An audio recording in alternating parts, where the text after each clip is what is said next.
Hello dear students, good morning to all of you.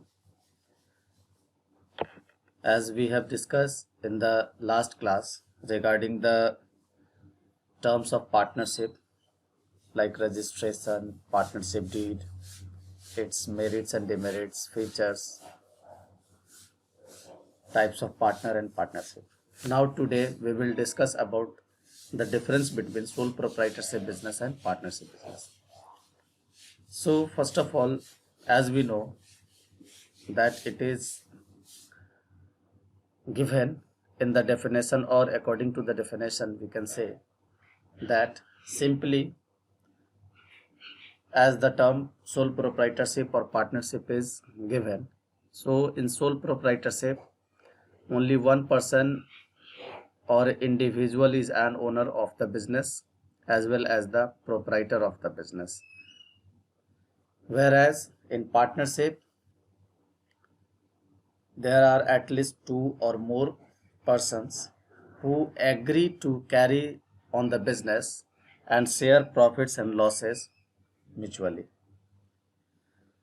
So dear students, in sole proprietorship business only one individual is doing the business, but in partnership business at least two persons are required. Now if we are talking about the business acts, so for sole proprietorship business there is no any specific act and there is no any legal formalities, but for establishment of partnership business there is an specific act governed by Indian Partnership Act 1932. Third is owner called as. So in sole proprietorship business, since one individual is controlling the business, taking all the decision, endeavoring all the profits and bearing all the losses, there the owner of the business is known as sole proprietor, and in partnership business the owner of the business individually known as partner, and the business which is going to be collectively operated by them, that business is known as firm. Now if we are talking about the incorporation required, so as we know that there is no specific act for sole proprietorship business, therefore there is no specific or there is no incorporation required. But in case of partnership business, since it is governed under Indian Partnership Act 1932, therefore incorporation can be there, but under the Partnership Act and especially in Partnership Act it is clearly mentioned that the business running under Partnership Act, it can be registered or non-registered. It means it may be incorporated. It means the incorporation of the partnership business is voluntary. Now if we are talking about the minimum number of members, since in sole proprietorship business the all business is going to be controlled by one person, therefore the sole proprietor or the owner is only the member of that business. But in partnership business there must be at least two persons, and if we are talking about the maximum number of members, so in sole proprietorship business minimum and maximum both will be only one person, but according to Partnership Act 1932, maximum number of members in banking sector will be 10 and in general business will be 20. But with effect of Companies Act 2013, the maximum number of members in partnership business can be 50, either it is banking business or other business. Now if we are talking about the freedom to operate, so dear students, decision making rates with the proprietors only, hence full freedom to operate, because decision making and controlling is only in one hand. They are not going to get the suggestion from any other partner or any other person regarding the growth and development of the business. Therefore, a complete freedom is there. As they want to operate the business, they can. Now, if we are talking about the partnership business, so in the partnership business, decision making can be accepted, or decision can be accepted after concerning all the partners, because if the profit arise, no one will speak, but if the loss arise, each and every partner will start blaming if the discussion is not done among the partners or between the partners. Now, on the basis of liability, or since there are no partner, there are no other hands of the business, that's why the complete liability is with the proprietor only. But in the case of partnership firm, or in the case of partnership business, since there are many hands in the business as the proprietor, therefore the partner can share their profit as well as their losses or their liabilities according to their mutual ratio. Now, if we are talking about the finance source, so dear students, scope of raising capital is limited in sole proprietorship business.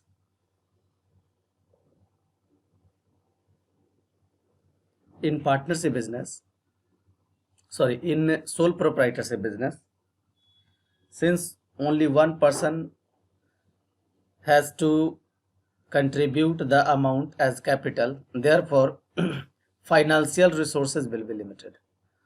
But in partnership business, raising financial resources or raising capital for the business is relatively high.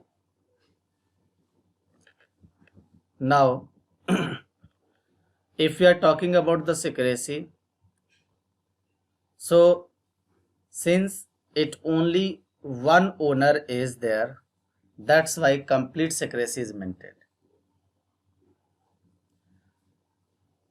because the owner is knowing all the secrecy of the business and there are no other members, that's why the secrecy is completely maintained. But in the case of partnership business, the secrecy is less maintained, because the business secret is known to all the partners and so many times it is going to be leaked to the others. Now, the time used in the decision making, so dear students, since in sole proprietorship business, as we know that the owner is not required to get any kind of advice regarding the decision making of the business, therefore the owner can take the decision quickly. But in partnership business, since decision is taken by all the partners and the opinion of all the partners is required, therefore there may be some delay in decision making of the partnership business. So dear students, these were few basic differences between sole proprietorship and partnership business. Now today we will discuss one more thing, that is another form of business, that is joint Hindu family business. So as we know about the joint Hindu family business, Joint Hindu family business is the business which is completely owned and managed by one family, and the business is managed by the eldest member of the family, which is known as the Karta. And this business is governed by the provision of Hindu law. So, dear students, if any business is operated under the provision of Hindu law by a complete family means not a particular separate family. I am talking about the complete one generation or one generation, two generation, or not one generation, two or three generations combinedly, where the business is controlled and managed by the senior most person of the family and that person is known as Karta. Now, on the basis of the definition, we find following features of joint Hindu family business. First is formation. So joint Hindu family business is formed or should be at least two members and some ancestral property to be inherited by them. It means, dear students, for joint Hindu family business, there must be at least two family members, not other. If the business is doing by two different members from the different family, it cannot be said as joint Hindu family business. For joint Hindu family business, at least two members are required, but the members must be from the same family and they must have some ancestral property. Now, if we are talking about the membership, so in joint Hindu family business, the membership is provided on the two bases. First is under the Daya Bhag system, and this system is basically prevail in West Bengal and allows both male and female member to co-partner under the Daya Bhag system. And under the second method or second system, that is Mitakshara system, it prevails all over India except West Bengal and allows only male member to be co-persons, co-partners.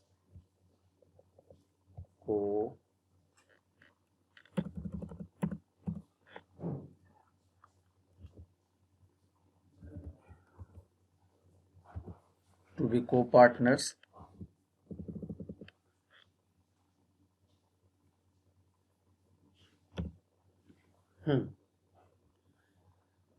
And as we know, in joint Hindu family business, membership is provided by birth. It means a newly born child is also the member of that particular business for a certain share. Now, if we are talking about the liability, so liability of the joint Hindu family business is basically limited for those people who are only the member of that business, but the Karta of the business has unlimited liability. It means the liability of the Karta is unlimited, whereas the liability of all the members are liability of Karta is unlimited, whereas the liability of all the members are limited to the extent of the shares in the property. Now, if we are talking about the continuity of the business, so dear students, the business is not affected by death or incapacity of Karta. In such cases, the next senior male members or the female, if it is operated in West Bengal, member will become the Karta. Now, as we know that the minor does not have any kind of right, but regarding there is a specific provision regarding the minor members too, that in joint Hindu family business a minor can also become full-fledged member of the family business, because as we have discussed about it, that the membership in this business is provided by birth. It means a newly born child is also the member of that particular business. Therefore, a minor can be also the full-fledged member of the family business. Now, if we are talking about the merits and advantages of joint Hindu family business, so on the basis of definition and studying the features of the joint Hindu family business, we find following advantages of joint Hindu family business. That is, first is effective control. Dear students, the Karta can promptly take decision as he has the absolute decision making power. Therefore, effective control is there on the business in the hand of the Karta. Second is continued business existence, or we can say the existence of the business will continue, because in the case of lunacy, death, or any incapacity with the Karta, it will not affect the business existence. The next eldest member of the family will take up the position of the Karta. Now, the next term, that is limited liability. As we know that the liability of the members are limited except Karta. So it is a kind of relief for the member of the business. Now the secrecy in the business, there is complete secrecy regarding the business terms and decision, because all the business terms and decisions are taken by Karta, and these secrecy are only in one family. So the decision is completely secret. Now, if we are talking about the loyalty and cooperation of the partner, so dear students, it helps in securing better cooperation and greater loyalty from all the members who run the business, because they all are from the same family and they all are committed for their own work. Now, the joint Hindu family business has some limitations too, and that is, first is limited capital. As we know that a family is involved in the business and the ancestral property is there. Therefore, the capital is limited, or maybe that due to limited ancestral property, there may be the shortage of the capital. Now, it is a disadvantage that the liability of the Karta is unlimited, because the people who are taking care of the business, the people who are taking care of the complete empire, and the liability of that person is unlimited. Now, if we are talking about the next demerit, that is dominance of Karta. Dear students, Karta manages the business and sometimes he ignores the valuable advice to other members. This may cause conflict among the members and may lead to the breakdown of the family limit. Now, the next limitation of this business is hasty decision, because as Karta is overburdened with work and he may take hasty and unbalanced decision. So many times it is seen that due to the pressure, due to the shortage of the time, and due to in other tension of the business, so many times Karta has to take the decision in fast situations, and so many times it is seen that the decision is unbalanced. Now, the limited managerial skill of the Karta is there. Karta also pose a serious problem. Dear students, in joint Hindu family business is on decline because of the diminishing number of joint Hindu family business in the country, because the managerial skill of the Karta is not well defined and well decided. And if the Karta is not properly educated, or if they do not have any professional skills and managerial skills, then it is quite impossible to operate the business successfully. So dear students, these were few limitations of the joint Hindu family business. I hope you all have got the particular form of the business, that is joint Hindu family business. Thank you.